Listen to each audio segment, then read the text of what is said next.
Okay guys, so this past week we got some big, not shocking news. Not shocking at all, ever. If this caught you off guard, then I don't know. But anyway, let me kind of take this back to what actually happened before we get into the topic at hand and what I think.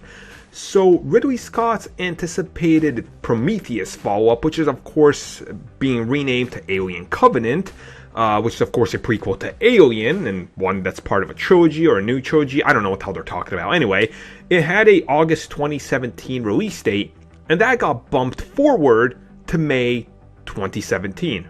So that's awesome. I'm highly excited. I've done a video you guys can find on this channel talk about my history with the Alien franchise, and I absolutely love it. One of my favorites. It's one of the reasons I got into film to begin with. But they've also moved Kingsman, or Kingsman 2, let's just call it that for short, to much later in the year, which kind of confused some people, but that's alright. And they moved it to October 6th, 2017, which was originally supposed to be the release date of the Solo Gambit movie, which of course that's not happening because, well, Gambit, that's why. So anyway, then they announced, hey, look, a few new movies are coming out, okay? Check this out, guys, and here's what they're saying. So, Fox is not going to mess around with their Marvel stuff, because November 2nd, 2018, is going to be a brand new unannounced movie, and then just a couple of months later, on February 14th of 2019, we're getting another movie.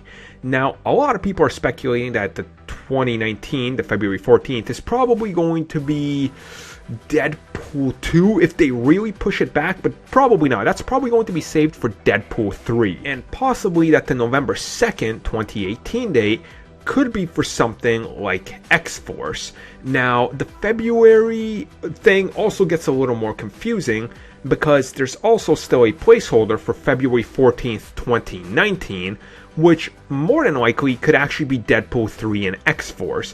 And it would actually make a lot of sense if you put out, let's say, Deadpool 2 in 2018. So you can maybe do it in November 2nd, kind of change it up, and then you give it about a year and a half, you put out Deadpool 3/X-Force, which obviously then you got to think of some of the other stuff that's coming out. Obviously the 2019 date, maybe you could do New Mutants there. New Mutants is obviously something that's in development. And this kind of brings me to my next big question. Where's the X-Men? Notice how Fox doesn't talk about the X-Men at all anymore. Let that be an indicator, because I might have a video coming up on why that's happening. But you guys, let me know, what do you think is going to happen with these franchises? What do you think is going to take what date?